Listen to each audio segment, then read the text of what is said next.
Utterly blinded by the sunlight, you squeeze your eyes tightly shut after only a few steps. The time spent underground has made you so sensitive to light that you're forced to seek shelter in the shade of a mighty oak.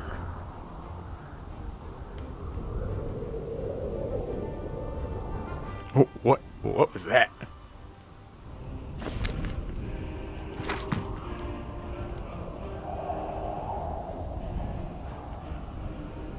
This is an interesting map.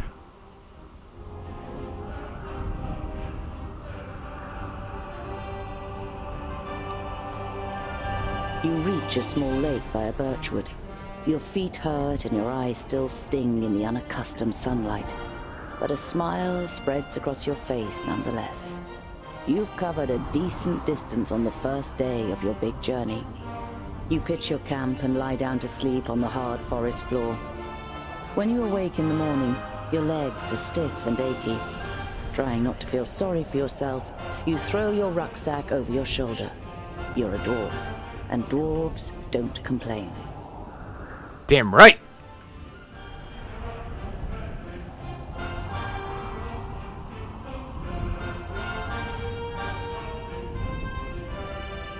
Okay, if 1, 2, 3, 4 to the question mark, or 1, 2, 3, 4 to Calmstead. Whoa, okay, that's a little buggy. I hope that gets patched. Let's go to the question mark first.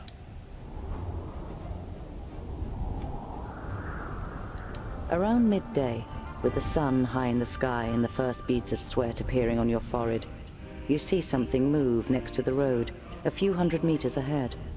Some crows are pecking at something in the long grass.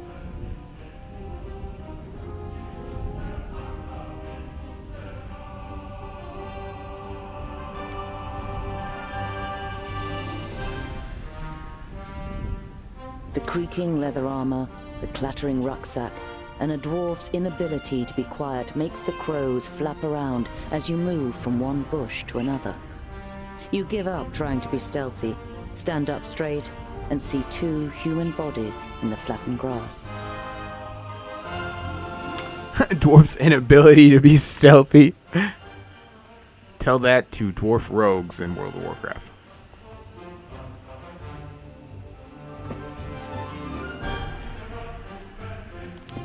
Look out for level-specific opportunities for causing damage. Yeah. Mighty blowing them off the bridge was pretty satisfying.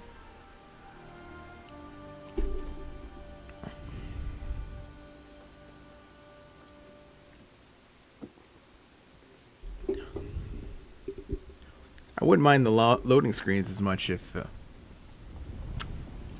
they gave you more than one tip.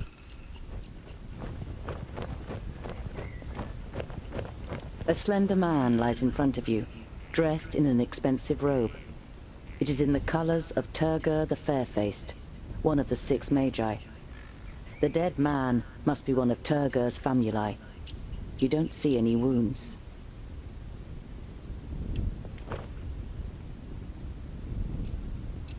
Ivrakus. There are some narrow stab wounds in the man's chest. The cuts are too big to have been made by arrows, but too small for sword wounds. Daggers. You look down on a tall, broadly built man. He's wearing dark brown leather armor that is strengthened with iron plates. There's a sword lying next to him. Was he trying to defend himself against something? Or someone? There is no blood on the sword. The man That's has the creepy. same incisions. It's clear that both men were killed by the same weapon. But what that weapon might be, you cannot say.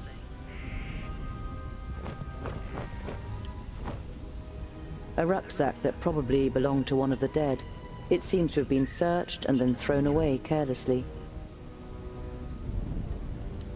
You find a few implements, some provisions, and a map. A route is drawn on it from Parista, Nudin's capital, to Lot Yonan's vaults.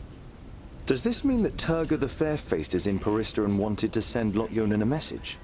And if so, why didn't he use magic? Did he want to contact him without anyone noticing? Why all this secrecy? Is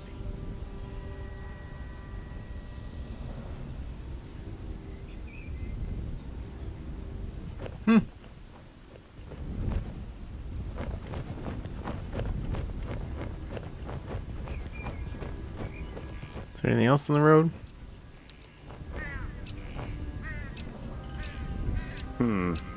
Nothing.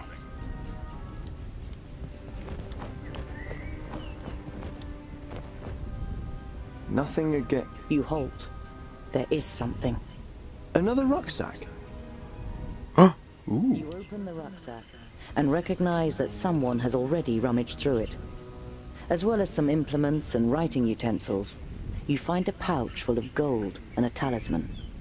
The gold is proof that this is not a case of robbery. It's not a robbery if you're already dead. You give the corpse an apologetic look. The gold coins join the others in your purse.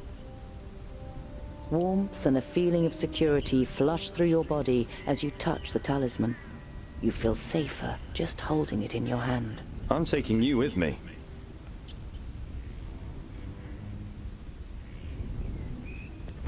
Yeah, free stuff.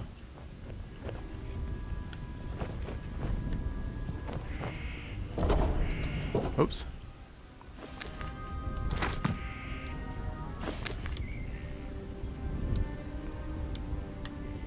Still no side quests. When damage is received, there's a 50% chance of reducing the damage by 50%. Ooh. Cool.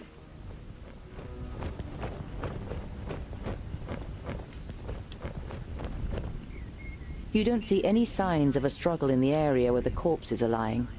Were they stabbed by a companion?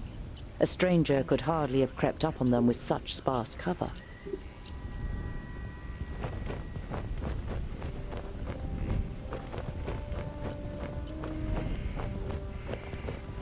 I like how I'm like playing Dwarf Batman here and like Sherlock Holmesing the shit out of this.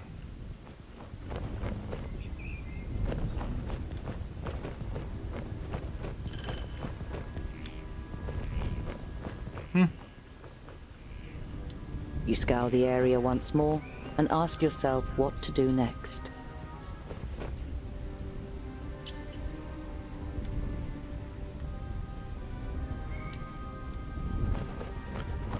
Is there other clues that I'm missing?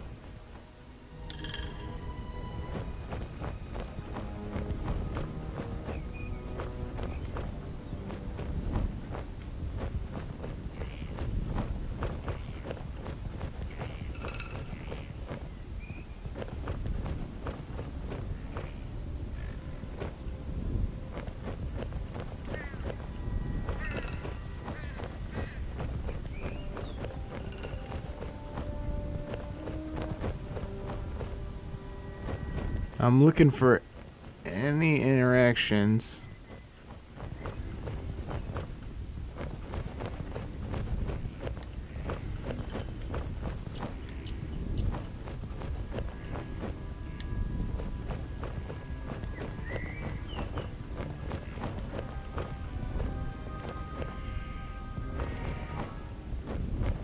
No, it's not letting me interact with anything else, so.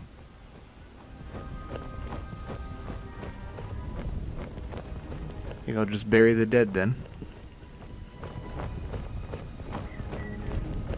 You scour the area.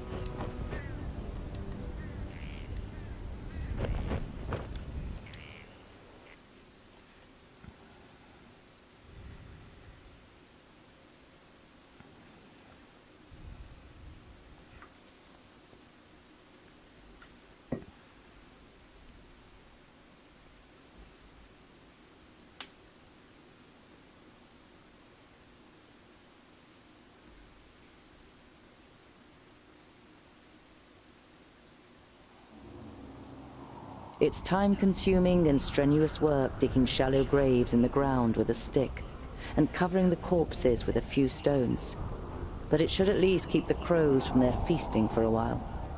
You continue on your way so as to put a few more miles between you and your grisly find before night falls.